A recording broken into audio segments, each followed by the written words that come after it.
সুপ্রিয় দর্শক আসসালামু আলাইকুম। দূরে এবং কাছে যে যেখান থেকে আমার ভিডিওটি দেখছেন আশা করি সকলে অনেক ভালো আছেন। আমিও আলহামদুলিল্লাহ ভালো আছি। আজকে আরেকটি রেসিপি নিয়ে আপনাদের মাঝে চলে আসলাম। আজকে করে দেখাবো ট্যাংরা মাছ ভুনা। এখানে আমি ট্যাংরা মাছ নিয়েছি, ধুয়ে ভালোভাবে পরিষ্কার করে নিয়েছি। মাছের মধ্যে ডিম আছে, দেখুন সব মাছের মধ্যেই ডিম আছে।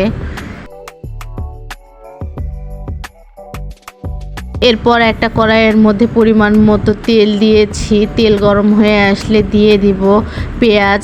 1 কাপ পেঁয়াজ আমি নিয়েছি। পেঁয়াজটা একটু নরম হয়ে আসলে দিয়ে দিব আদা বাটা 1 টেবিল চামচ, রসুন বাটা 1 টেবিল চামচ দিয়ে ভালোভাবে মিশিয়ে নেব। মেশানো হয়ে গেলে দিয়ে দিব হলুদ গুঁড়ো 1 চা চামচ, দিয়ে দিব মরিচ গুঁড়ো 2 চা চামচ। এরপর দিব জিরা গুঁড়ো 1/2 চা চামচ, ধনিয়া গুঁড়ো 1/2 চা চামচ। স্বাদ মতো লবণ দিয়ে ভালোভাবে মিশিয়ে নিব। মেশানো হয়ে গেলে সামান্য পরিমাণ পানি দিয়ে মশলাটা কষিয়ে নিব ভালোভাবে। দেখুন মশলা থেকে তেল ছেড়ে দিয়েছে, মশলাটা আমার কষানো হয়ে গিয়েছে। এই পর্যায়ে একটা কাঁচামরিচ আমি ছোট ছোট টুকরো করে দিয়ে দিয়েছি।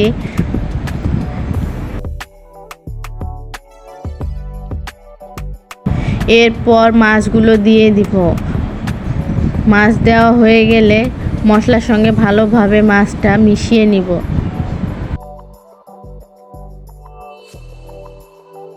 মাছটা আমি একটু কষিয়ে নেব। মশলার সঙ্গে সব কিছু মিশিয়ে নেওয়া হয়ে গেলে ঢাকনা দিয়ে ঢেকে দিব। ফিরে আসলাম কিছুক্ষণ পর। দেখুন মাছটা আমার কষানো হয়ে গিয়েছে। আমি খুব ভালোভাবে মাছটা কষিয়ে নিয়েছি, দেখেই হয়তো বুঝতে পেরেছেন। এরপর পরিমাণ মতো পানি দিয়ে দিব।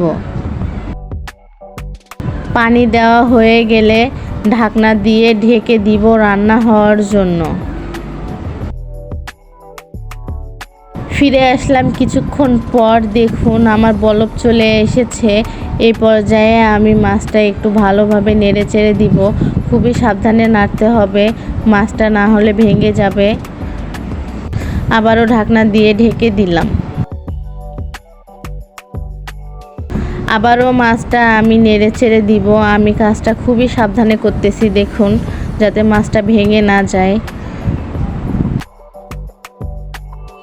দেখুন ঝোলটা আমার অনেকটা কমে গিয়েছে। এই পর্যায়ে আমি আস্ত 2টা কাঁচামরিচ দিয়ে দিব, দিয়ে আবারও ঢাকনা দিয়ে ঢেকে দিব। আপু এবং ভাইয়াদের কাছে আমার একটা রিকোয়েস্ট, যারা এখনও আমার ইউটিউব চ্যানেলটি সাবস্ক্রাইব করেননি প্লিজ আমার ইউটিউব চ্যানেলটি সাবস্ক্রাইব করে দিবেন এবং পাশে থাকা বেল আইকনটি প্রেস করে রাখবেন। এতে করে আমি যখনই ভিডিও ছাড়বো আপনারা নোটিফিকেশন পেয়ে যাবেন। আর যারা ফেসবুক থেকে দেখছেন অবশ্যই ফেসবুক পেজটি ফলো দিয়ে শেয়ার করে রাখবেন।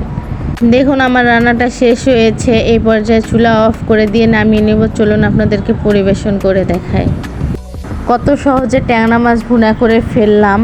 এইভাবে আপনারা বাসায় একবার ট্রাই করে দেখবেন, আপনাদের অনেক ভালো লাগবে। আপনারা যদি বাসায় ট্রাই করেন অবশ্যই আমাকে কমেন্ট করে জানাতে ভুলবেন না। আপনাদের একটা কমেন্টে আমাকে অনেক উৎসাহ দেয়। আজকে এই পর্যন্ত। সবাই ভালো থাকবেন, সুস্থ থাকবেন। আবারও অন্য কোনো রেসিপি নিয়ে আপনাদের মাঝে চলে আসবো। আল্লাহ হাফেজ।